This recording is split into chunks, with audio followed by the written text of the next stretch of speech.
Karibu katika Masterpace YouTube channel. Leo nipo kukuelekeza namna gani unaweza ukaweka pesa kwenye football kwa kutumia mtandao wa Vodacom.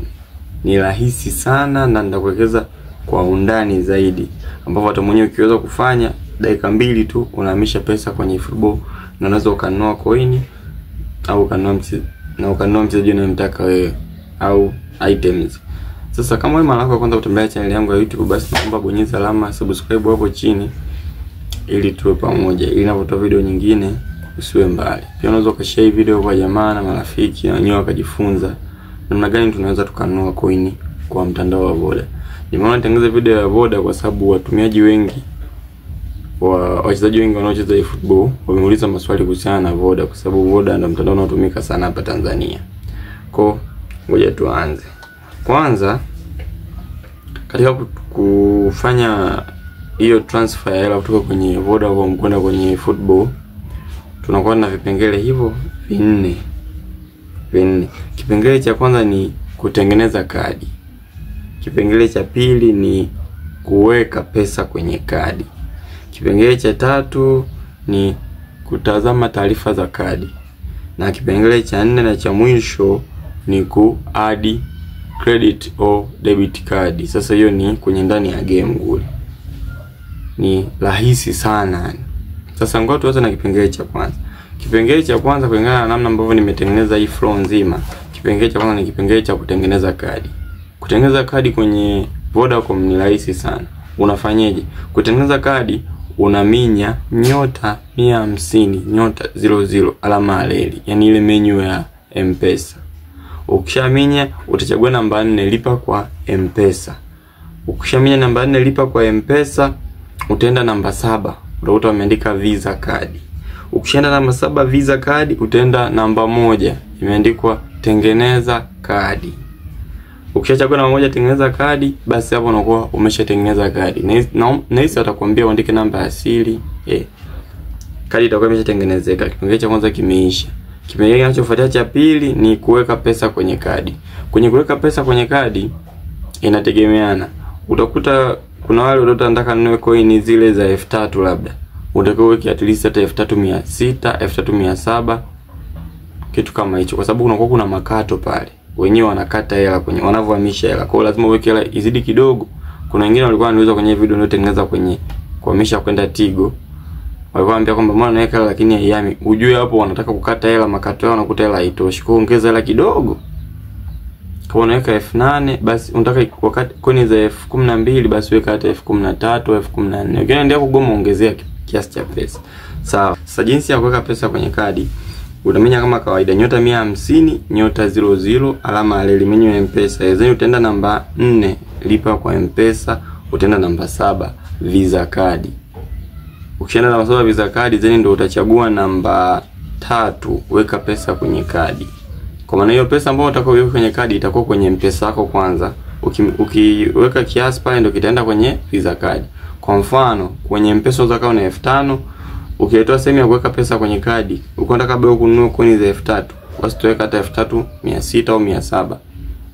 Utajaza pale, utaweka namba asili, pesa itahamia kwenye kadi. Utakuta huko M-Pesa wamekata, pesa imeenda kwenye kadi ya Visa. Au sio bwana?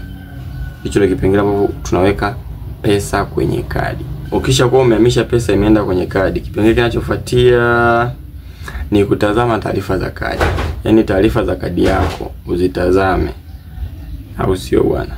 Hicho ni kipengele muhimu ambacho kinasaidia wewe kufanya malipo kwa usahihi zaidi bila kukosea. Sasa cha kufanya ili kutazama taarifa za kadi yako, kama kawaida utaminya nyota 150 nyota 00 alama ya reli, utaenda kwenye lipa kwa M-Pesa option ya 4. Alafu utaenda namba 7 Visa card. Ukishaenda Visa card, hapo taarifa za kadi unazipata kwenye namba 2, wameandika sasa taarifa za kadi. Ukiminya hapo kwenye namba 2, wanahisi watakuletea ujaze kwa namba asili. Alafu ukishafanya hivyo watakuletea taarifa za kadi yako. Zinaonekana kama ninavyozisoma hapa. Watakuandikia sasa M-Pesa Visa details. Itawekwa namba moja ndefu pale, itaonekana hapo. Sasa nika display vizuri, ila utaiona huko. Haya maelekezo uko unafanya kwa practice ni rahisi sana. utaona kuna namba ndefu pale, then utaona kuna namba imeandikwa CVV, ina kodi 3 kwa mbele. Alafu kuna namba nyingine imeandikwa expire, hii ni expire date, ina mwezi na mwaka kwa mbele pale, au sio bwana?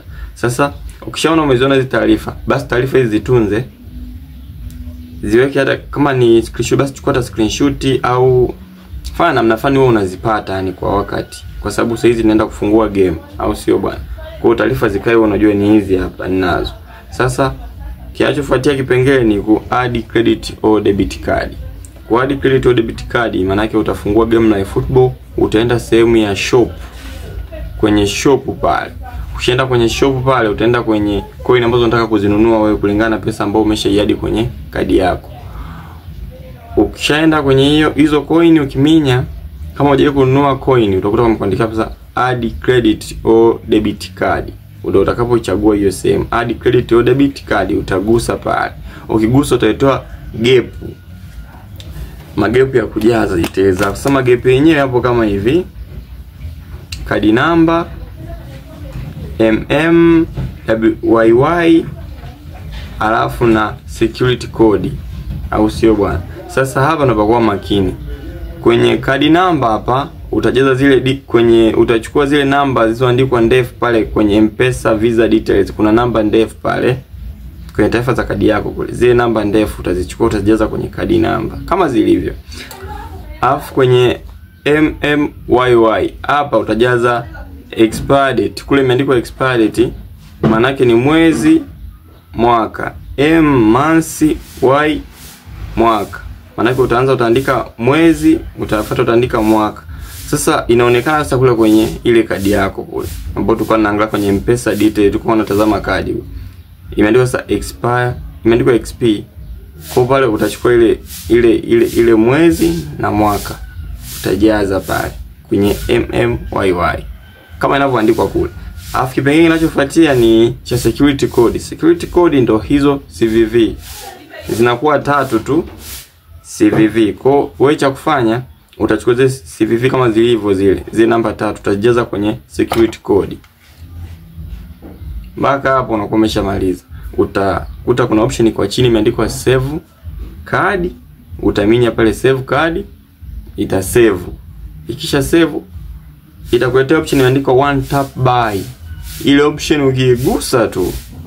ukiigusa tu itaload. Kama kutakuwa kabla itataka labda uweke fingerprint au password ya simu yako, itakuletea pale, utajaza. Kama ni mara nyingi fingerprint unaweka, kibunda kinaama, itaload tu pale itapiga tiki, payment successful, itapiga tiki.